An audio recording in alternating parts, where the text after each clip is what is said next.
بلغ العلا بكماله كشف الدجى بجماله حسنت جميع خصاله صلوا عليه وآله يا خير من دفنت بالقاع أعظمه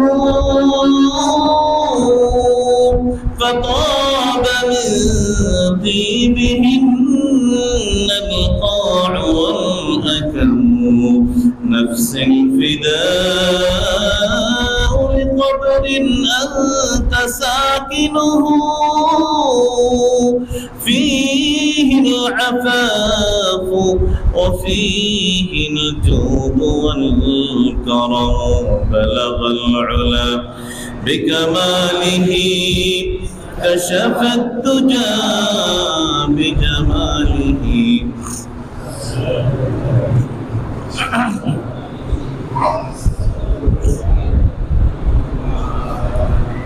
سبحانك لا علم لنا إلا ما علمتنا إنك أنت العليم الحكيم رب اشرح لي صدري ويسر لي أمري واحلل عقدة من لساني يفقه قولي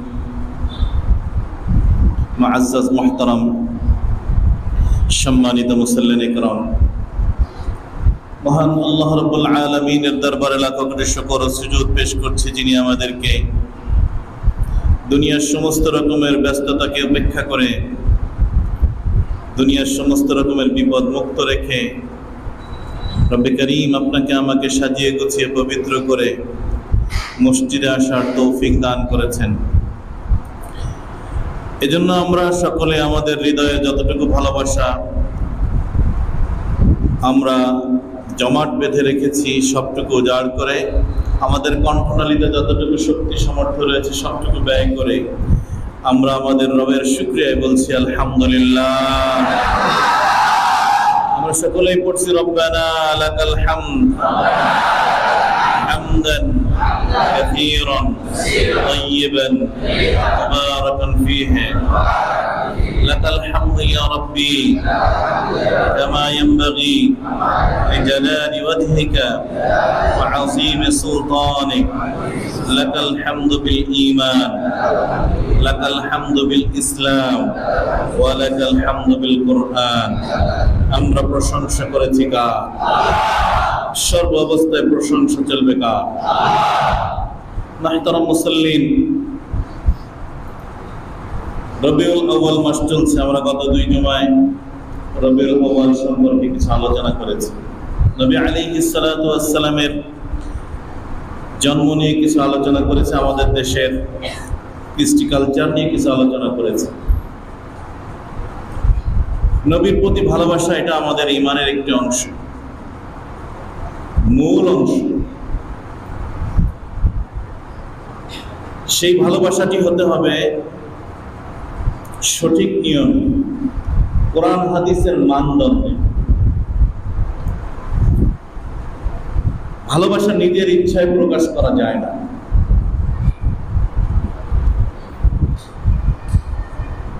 আল্লাহকে ভালোবাসার যেই নিয়ম, যেই নীতি, সেই নিয়মে রাসূল সাল্লাল্লাহু আলাইহি ওয়াসাল্লামকে ভালোবাসা যায়। রাসূল সাল্লাল্লাহু আলাইহি ওয়াসাল্লামকে ভালোবাসতে হবে, সেটা লিমিটেড। এর একটি লিমিটেশন রয়েছে, একটি স্তর রয়েছে। আল্লাহর সমপরিমাণে রাসূলকে ভালোবাসা যাবে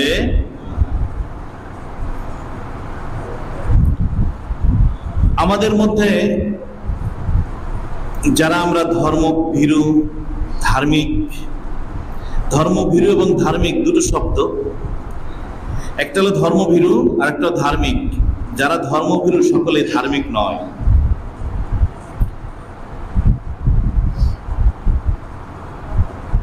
আমরা যদি এরকম ভাবে আপনাদের কাছে প্রশ্ন করি, আমার বাবা কৃষি কাজ করে, কৃষি কাজ করতে আমাকে বড় বানিয়েছে,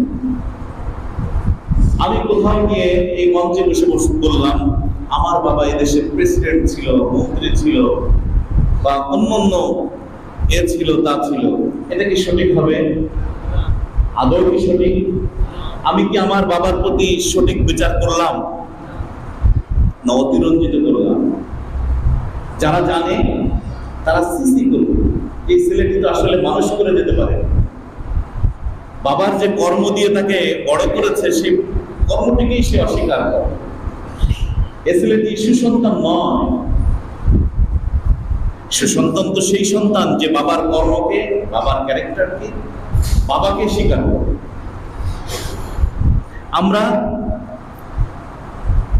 সমাজে এক শ্রেণীর লোক রয়েছি যারা আমার হুজুরকে, আমার পীর সাহেবকে বড় বানাতে গিয়ে তার যে চরিত্র রয়েছে সেটাকে আরো অতিরঞ্জিত করে মানুষের কাছে সাবমিট করতে আমরা পছন্দ করি, যেটা আদৌ ইসলাম সমর্থন করে না। আপনি মিথ্যার আশ্রয় নেবেন, মিথ্যা দিয়ে একজনকে বড় বানানোর চেষ্টা করবেন, এই অহেতুক চেষ্টা কেন করছেন? তিনি যদি বড় হয়ে থাকেন, যার কাছে বড় হওয়ার দরকার, তাকওয়া পরহেজগারি দিয়ে যদি তিনি বড় হতে পারেন, বড় হলেন, আমার তো কোনো আসে যায় না।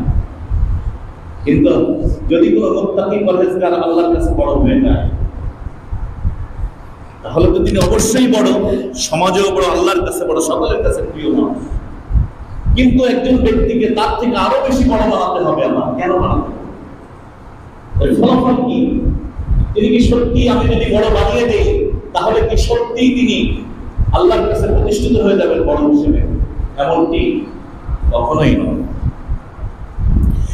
আমরা এমনই করে যাচ্ছি নিজের বাবার ক্ষেত্রে, নিজের হুজুরের ক্ষেত্রে, নিজের পীরের ক্ষেত্রে, এমনকি নিজের রাসূলের ক্ষেত্রে আমরা এমনটি করে যাচ্ছি। যেই সম্মান তার দেখানোর প্রয়োজন নেই, তিনি যে সম্মানে ভূষিত হয়েছেন আর দরকার নেই। রাসূল সাল্লাল্লাহু আলাইহি ওয়াসাল্লামকে আল্লাহ রাব্বুল আলামিন বলে দিলেন, ওয়া ইন্নাকা লাআলা খুলুকিন আযীম। পৃথিবীর শ্রেষ্ঠ, পৃথিবীর সবথেকে শ্রেষ্ঠ দামি চরিত্র দিয়ে আপনাকে আমি অধিষ্ঠিত করেছি। একেবারে সবথেকে শ্রেষ্ঠ চরিত্রের উপরে, আযীম চরিত্রের উপরে আপনি অধিষ্ঠিত আছেন। আর কোন চরিত্র আপনার দেখানোর দরকার নেই। রাসূলকে নিয়ে সার্টিফাই করছেন মহান রব্বুল আলামিন, স্রষ্টা সার্টিফাই করছেন যে আমি আপনাকে সবথেকে উৎকৃষ্ট শ্রেষ্ঠ দিয়ে আপনার চরিত্র দিয়ে আপনাকে অধিষ্ঠিত করে রেখেছি। রাসূল সাল্লাল্লাহু আলাইহি ওয়াসাল্লামের কথা রব্বুল আলামিন কুরআনুল কারীমের মধ্যে বলেন, ওয়া রাফা'না লাকা যিকরাক। আপনার বর্ণনা, আপনার আলোচনাকে আমি সমুন্নত করেছি। আর দরকার নেই এমন কোন বর্ণনা তার রাসূলের পক্ষে তৈরি করা দরকার নেই, তিনি আরো বড় হয়ে যাবেন। আল্লাহর পাশে নিয়ে বসিয়ে দিতে হবে। আল্লাহর যে চরিত্রগুলো, আল্লাহর যে সিফাতগুলো রয়েছে তার সাথে লাগিয়ে দিয়ে আল্লাহর সমকক্ষ বানিয়ে দিতে হবে। এমনটি আপনি কেন করছেন?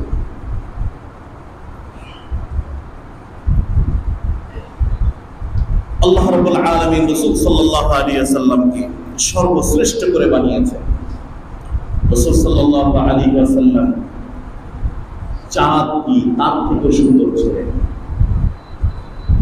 রাসূল সাল্লাল্লাহু আলাইহি ওয়াসাল্লাম পৃথিবীর শ্রেষ্ঠ সুন্দর ছিলেন। আয়েশা সিদ্দিকা রাদিয়াল্লাহু তাআলা আনহা বলেন, লানা শামসুন ওয়ালিল আফাকি শামসুন। তোমাদের কাছে একটি সূর্য আছে, আমারও একটি সূর্য আছে। তোমাদের সূর্যটা প্রভাত সকাল বেলায় সেটা উদিত হয়, আর আমার কাছে সূর্যটা তোমার এই সূর্য অস্তমিত হওয়ার পরে সন্ধ্যার পরে আমার কাছে উদিত হয়। মহানবী সাল্লাল্লাহু আলাইহি ওয়াসাল্লামকে সূর্যের সাথে তুলনা করে সূর্যের থেকেও দামি বলেছেন।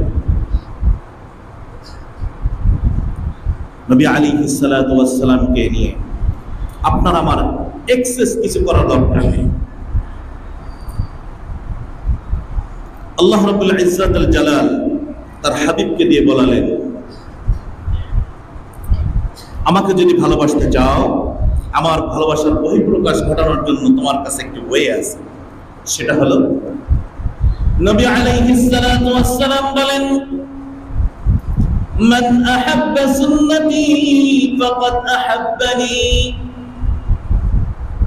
যেই ব্যক্তি আমার সুন্নাতগুলোকে ভালোবাসে, যে আমার সুন্নাতকে আঁকড়ে ধরে জীবনে আমার সুন্নাতগুলোকে বাস্তবায়ন করলো, ফাকাদ আহাব্বানি। আমার সুন্নাত মুহাব্বত করার অর্থ হলো আমাকে ভালোবাসা। আমার সুন্নাত জীবনে বাস্তবায়ন করার অর্থ হলো আমাকে ভালোবাসা। আমার সুন্নাত ছেড়ে দেওয়ার অর্থ হলো তুমি আমাকে ভালোবাসো নাই, আমাকে তুমি উপেক্ষা করেছো। তুমি আমার সুন্নাতের প্রতি ভালোবাসা দেখাও, তাহলেই কেবল আমার প্রতি ভালোবাসা তোমার দেখানো হবে। তুমি ইচ্ছা করলে তো এখন আমাকে একবেলা তুমি তোমার ঘরে দাওয়াত করে নিয়ে খাওয়াতে পারো না। ইচ্ছা করলেই তো তুমি আমাকে একটি সুন্দর পোশাক বানিয়ে দিতে পারো না। ইচ্ছা করলেই তুমি আমাকে গলে লাগাতে পারো না। তোমার কাছে আমার যে ওয়েটা রেখে গেলাম, সুন্নাতগুলো রেখে গেলাম, আমার যে জীবনে রেখে গেলাম, আমার যে সিরাত রেখে গেলাম, এই সিরাতের উপরে নিজের জীবনকে তুমি পরিচালিত করো, তাহলেই বোঝা যাবে তুমি আমার প্রতি ভালোবাসা, তুমি আমার প্রতি মহব্বত তুমি অনেক বেশি করো, এটা প্রমাণিত হবে। কিন্তু তুমি সুন্নাহ ভালোবাসো না, তুমি ইয়া নবী সালাম আলাইকে বলতে খুব ভালোবাসো। আল্লাহ রাব্বুল আলামিন বলেন, কুল ইন কুনতুম তুহিব্বুনাল্লাহ। চেইন দেখেন কেমন রাব্বুল আলামিন বলেন, রাসূল বললেন, যদি তুমি আমাকে ভালোবাসতে চাও তাহলে আমার সুন্নাহগুলোকে তুমি ভালোবাসো। আর আল্লাহ রাব্বুল আলামিন বলেন, ও দুনিয়ার মানুষ, তুমি যদি আমাকে ভালোবাসতে চাও, রাসূল তাদেরকে জানিয়ে দিন, আপনাকে ভালোবাসলেই কেবল আমাকে ভালোবাসা হয়। আল্লাহকে যদি ভালোবাসতে হয়, রাসূলকে ভালোবাসতে হয়। আর রাসূল বললেন, আমাকে ভালোবাসতে হলে আমার সুন্নাহ ভালোবাসতে হয়। চেইন দেখছেন? অর্থাৎ রিজাল্ট একটাই, আপনি যদি সুন্নাহ ভালোবাসেন তাহলে আল্লাহ রাব্বুল আলামিনকে আপনি ভালোবাসেন। সুন্নাহগুলো ভালোবাসলে কাকে ভালোবাসা হয়? চেইনটা তো তাই বলে। আল্লাহর হাবিব বললেন, আমাকে ভালোবাসার অর্থ হলো আমার সুন্নাহকে ভালোবাসতে হবে। আর আল্লাহ বললেন, কুল ইন কুনতুম তুহিব্বুনাল্লাহা ফাত্তাবিউনি ইউহিব্বুকুমুল্লাহ। যদি তোমরা আমার অনুসরণ করো, আল্লাহ তোমাকে ভালোবাসবেন, সাথে আরো গিফট দিবেন, ওয়া ইয়াগফির লাকুম যুনুবাকুম, আর তোমাদের জীবনের গুনাহগুলো আল্লাহ রাব্বুল আলামিন মাফ করে দিবে। জীবনে চেয়েছিলাম একটা আল্লাহর ভালোবাসা, আল্লাহ রাব্বুল আলামিন বলেন, শুধু ভালোবাসা নয়, তুমি যদি আমার হাবিবের অনুসরণ করো, তোমার জীবনের সব গুনাহ আমি মাফ করে দিব। তাহলে সুন্নাহ হলো, রাসূলকে যদি অনুসরণ করতে পারেন, আল্লাহ রাব্বুল আলামিনের ভালোবাসা পেয়ে যাবেন। ওয়া ইয়াগফির লাকুম যুনুবাকুম, আর সাথে সাথে আল্লাহ রাব্বুল আলামিন আপনার গুনাহগুলোকে মাফ করে দিবে। সুতরাং সুন্নাহ আপনার মানতে হবে। রাসূল সাল্লাল্লাহু আলাইহি ওয়াসাল্লামের জীবনের দুইটা অংশ, একটা হলো সূরাত আর একটা হলো সিরাত। সূরাত এটা অবয়ব, তার গঠন, তার চেহারা, এটা পৃথিবীর মানুষের দ্বারা সম্ভব নয় তার মতো একটি সূরত আর পৃথিবীতে আসা, এটা অসম্ভব। নবী আলাইহিস সালাতু ওয়াস সালামকে যেইভাবে আল্লাহ রাব্বুল আলামিন সৃষ্টি করেছেন, এটা শ্রেষ্ঠ সৃষ্টি করেছেন আল্লাহ। এত সুন্দর আর কোন সৃষ্টি ছিল না। সুতরাং তার সূরত এটা অসম্ভব, কিন্তু সিরাত এটা আমাদের পালনীয় করণীয়। রাসূল সাল্লাল্লাহু আলাইহি ওয়াসাল্লাম সিরাত হলো একেবারে 63 বছরের যে জীবন, এই জীবনের প্রত্যেকটি কর্ম কাণ্ড, তার আদেশ নিষেধ, এটা হলো রাসূল সাল্লাল্লাহু আলাইহি ওয়াসাল্লামের সিরাত। সুতরাং যদি রাসূল সাল্লাল্লাহু আলাইহি ওয়াসাল্লামের সিরাতগুলো আপনি মানেন, তাহলে রাসূল সাল্লাল্লাহু আলাইহি ওয়াসাল্লামকে ভালোবাসেন, এটা প্রমাণিত হয়।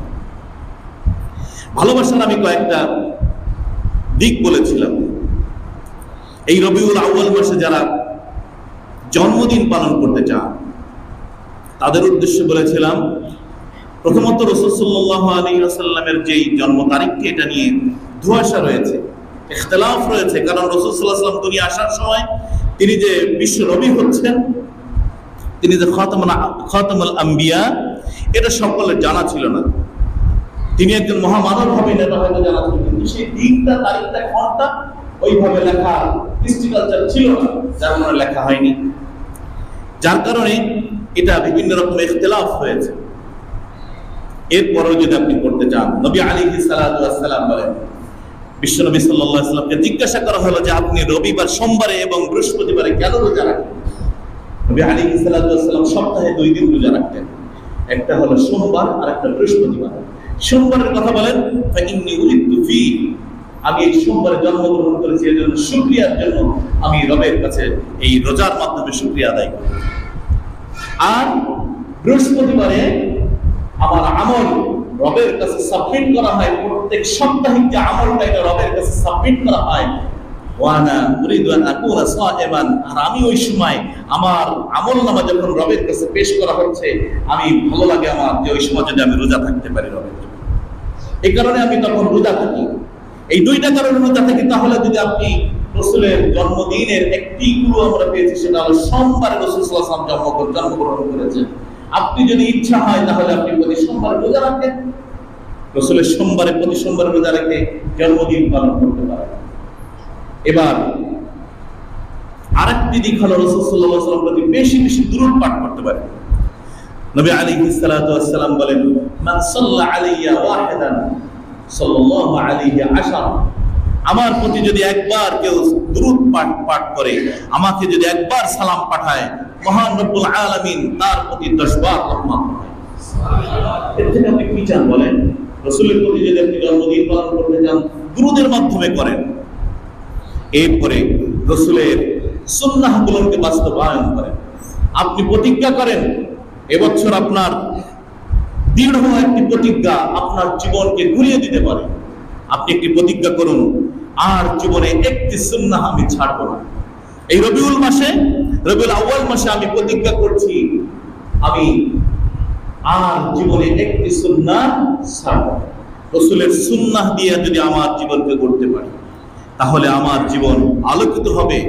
আর রাসূলের সুন্নাহ ছাড়া যদি আমার জীবন বাস্তবায়িত হয়, নবী আলাইহিস সালাতু ওয়াস সালাম বলেন যে সুন্নাহ ছাড়া জীবন এটা বিদআতে ভরপুর হয়ে যাবে, আর বিদআতি জীবন জাহান্নামে চলে যাবে।